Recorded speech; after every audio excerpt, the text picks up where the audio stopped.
સવારે સ્નાન બાદ ભૂલથી પણ ન કરો આ 6 કામ, ઘરમાં આવશે ગરીબી અને દરિદ્રતા। સનાતન ધર્મમાં સ્નાનને ખૂબ જ મહત્વપૂર્ણ માનવામાં આવે છે। માન્યતા છે કે સ્નાન કરવાથી શરીર શુદ્ધ થાય છે, પરંતુ નકારાત્મક ઉર્જા પણ દૂર થાય છે। કોઈ પણ શુભ કાર્યને કરતા પહેલા સ્નાન કરવું જરૂરી માનવામાં આવે છે। પરંતુ શું તમને ખબર છે કે નહાયા બાદ અમુક કામ કરવાનું ટાળવું જોઈએ? તો ચાલો આના વિશે જાણીએ। 1. બાથરૂમમાં ગંદુ પાણી ન છોડવું। અમુક લોકોની ટેવ હોય છે કે તે નહાયા બાદ ડોલમાં ગંદુ પાણી છોડી દે છે। વાસ્તુશાસ્ત્રમાં આને ખૂબ અશુભ માનવામાં આવે છે। કહેવામાં આવે છે કે આનાથી રાહુ અને કેતુ નારાજ થાય છે અને ઘરમાં દરિદ્રતા આવે છે। 2. બાથરૂમમાં તૂટેલા વાળ ન છોડવા। નહાતા સમયે વાળ ખરવા સ્વાભાવિક છે, પરંતુ અમુક લોકો આ પડેલા વાળને બાથરૂમમાં જ છોડી દે છે।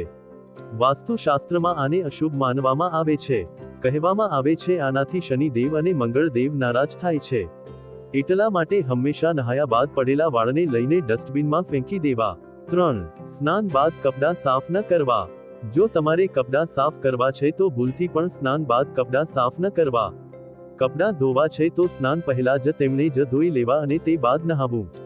વાસ્તુશાસ્ત્ર અનુસાર નહાયા બાદ ગંદા કપડાં ધોવાથી ઘરમાં નકારાત્મક ઉર્જા આવે છે। 4. ભીના કપડાં ન છોડવા। અમુક લોકો નહાયા બાદ ભીના કપડાંને બાથરૂમમાં છોડી દેતા હોય છે। વાસ્તુશાસ્ત્રમાં આને પણ અશુભ માનવામાં આવે છે। કહેવાય છે કે આનાથી ઘરમાં નકારાત્મક ઉર્જા વધે છે। 5. ચપ્પલ પહેરીને સ્નાન ન કરવું। વાસ્તુશાસ્ત્ર અનુસાર ક્યારે પણ ચપ્પલ પહેરીને સ્નાન ન કરવું જોઈએ। આનાથી રાહુ અને કેતુની કુદૃષ્ટિ પડે છે। હંમેશા નહાવાથી પહેલા ચપ્પલ કાઢી દેવા। 6. સ્નાન બાદ તરત માંગમાં સિંદૂર ન ભરવું।